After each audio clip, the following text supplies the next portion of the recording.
আসমান ও জমিনে একমাত্র ক্ষমতা ও কর্তৃত্বের মালিক আল্লাহ তাআলা। মানুষের জীবনের গতিপথ, রাষ্ট্র ক্ষমতার দোলাচল সবকিছুই তার নির্ধারিত বিধান অনুযায়ী চলে।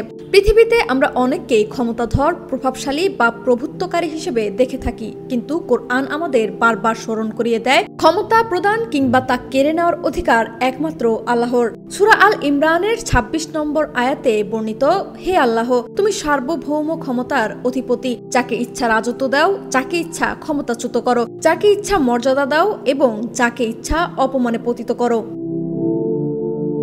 মূলত মানুষকে ক্ষমতা দিয়ে আল্লাহ তাআলা পরীক্ষা করেন। কেউ সঠিকভাবে ক্ষমতার ব্যবহার করলে নিয়ামত বাড়িয়ে দেন, আর জুলুমে লিপ্ত হলে মুহূর্তেই কেড়ে নেন সবকিছু। কুরআনে এমন বহু স্বৈরশাসকের পরিণতি বর্ণিত হয়েছে, যা মানবজাতির জন্য এক চিরন্তন সতর্কবার্তা।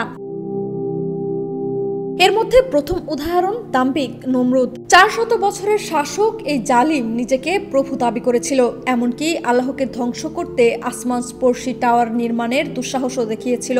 শেষে এক ক্ষুদ্র মশাই তার পরিণতি নির্ধারণ করে দেয়। যন্ত্রণায় মাথায় হাতুড়ি দিয়ে আঘাত করেও রেহাই পায়নি সে। আল্লাহর শাস্তির সামনে সবচেয়ে শক্তিশালী শাসকও অসহায়। কোরআনের স্বৈরাচারিতার দ্বিতীয় উদাহরণ ধন দৌলতের অহংকারী কারুন। সূরা কাসাসে বলা হয়েছে, কারুনের ধন ভাণ্ডারের চাবি বহন করত শক্তিমান লোকদের একটি দল। তার সম্প্রদায় তাকে দম্ভ ছাড়তে বললেও সে দাবি করেছিল এ সম্পদ সে অর্জন করেছে নিজের জ্ঞান বলে, কিন্তু শক্তি, সম্পদ, কর্তৃত্ব কিছুই তাকে রক্ষা করতে পারেনি। শেষ অবধি আল্লাহ তাকে তার প্রাসাদসহ ধসিয়ে দেন ভূগর্ভে।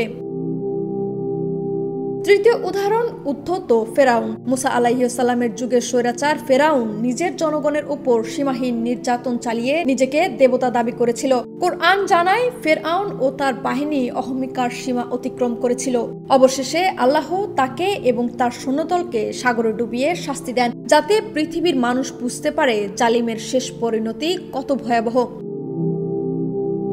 সূরা কাসাসের ৪০ নম্বর আয়াতে আল্লাহ তাআলা বলেন, আমি তাকে এবং তার বাহিনীকে পাকড়াও করলাম এবং সাগরে নিক্ষেপ করলাম। দেখো জালিমদের পরিণতি কি হয়ে থাকে। স্বৈরাচারিতা কখনোই মঙ্গল বয়ে আনেনি। বিশ্ব ইতিহাসে বারবার প্রতীয়মান ক্ষমতা চিরস্থায়ী নয়। যারা ক্ষমতাকে জুলুম, নির্যাতন ও অহংকারের অস্ত্র বানায়, তাদের জন্য কুরআনের এই উদাহরণগুলো এক গভীর সতর্কবার্তা। আর যারা ন্যায়, সত্য ও ঈমানের পথে থাকে, তাদেরই অনুকূল হয় শেষ পরিণতি। লাবনী আক্তার, ডেস্ক রিপোর্ট, বিপ্লবী বার্তা।